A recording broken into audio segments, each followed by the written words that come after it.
Hello, Mr. Kim. Ayos lang ba na ganun siya sa minister? Kasi ang lakas naman ng loob niyang sumagot.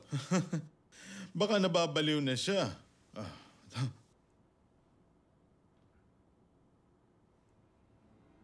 Teka lang. Huh? Bakit kasama ng baliw na yun ng empleyado namin? Mr. Kim, pasensya na. Ibababa ko na. Ilang beses ko bang sasabihin sa'yo na nasa strategic planning ako? Sa strategic planning?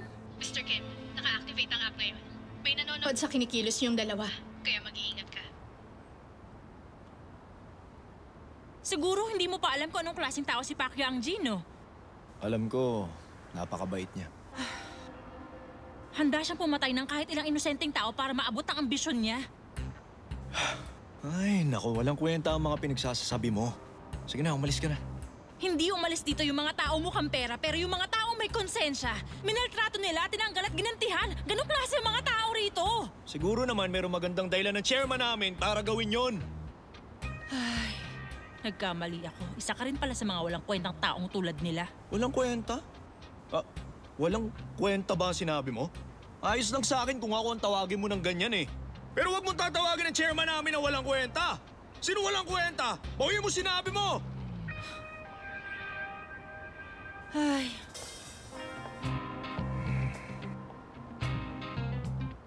Sa ngayon mukhang malabo talaga mangyari. Pero sana makonsensya ka sa ginagawa mo.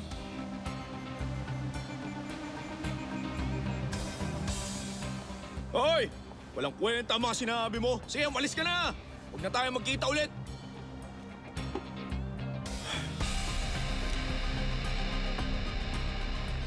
Ano nangyayari? Anong meron sa dalawang yon at magkasama sila?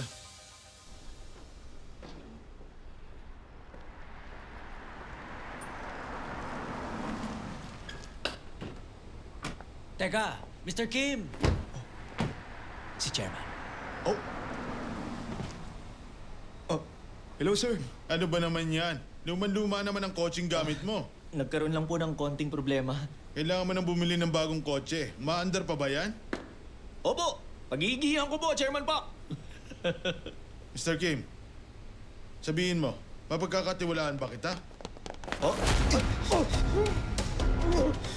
Anong ginagawa niyong dalawa? Ay, bullshit talaga! Hoy, kumag! Akala mo ba hindi namin malalaman? Akala mo maloloko mo kami? Bakit kayo ganyan? Nandito ka para magnakaw ng mga dokumento para kay Prosecutor Kang Hana, tama ba?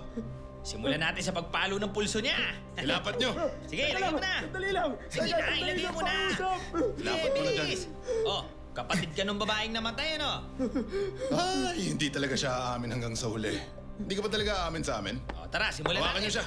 Isa, dalawa. Sandali lang! Amin na ako! Kanina ka pa dapat sana nagsabi. Amin na! Ang rason kung bakit ako nandito. Ay, naku, ang tagal. Eto na! Ah! Ako lang magtrabaho para si Chairman!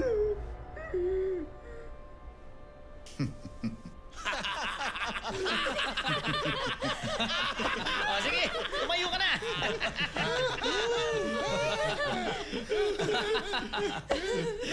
Ayos, tama lang ang sinabi mo. Galing din ang ginawa mo, ah. Alam mo, Mr. Kim, nung inilipat kita sa strategic planning team, maraming empleyado ang nagreklamo. Ang sabi nila, paborito raw kita at binigyan kita ng espesyal na pabor. Kaya naisip kong ipakita ngayon